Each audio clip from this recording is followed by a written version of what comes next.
Sa pool sa CCTV ang pagtangay sa isang nakaparadang tricycle sa Fami, Laguna. Nahuli lang ang sospek matapos maispatang ginagamit na pamasada ang ninakaw na tricycle.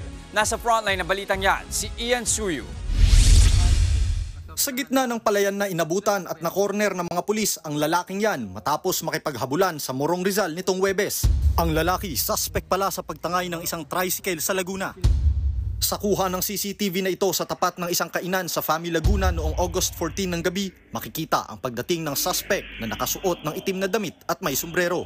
Hindi na siya nakunan ng kamera pagpasok sa loob, pero kalaunan lumabas din siya na tangay-tangay ang isang tricycle. Dire-diretsong umalis ang suspect.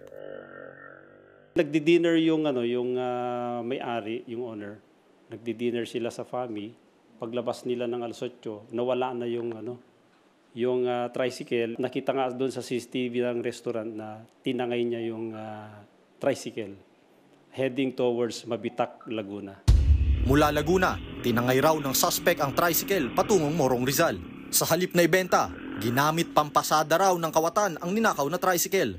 Dito na siya itinimbre ng isang concerned citizen sa kahinuli ng mga pulis.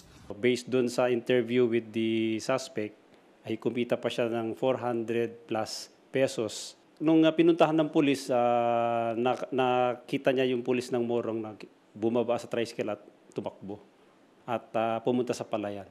Na-recover na ang tricycle na tinangay ng suspect na i-turn over na rin siya sa Laguna PNP at mahaharap sa reklamong paglabag sa new anti-carnapping law. Nagbabalita mula sa Frontline, Ian Suyu, News 5. Mga kapatid, Jess De Los Santos po. Iba na ang may alam at may pakialam sa panahon ngayon. Para sa tuloy-tuloy na balitaan sa Frontline kahit weekend, mag-follow at mag-subscribe sa social media pages ng News 5.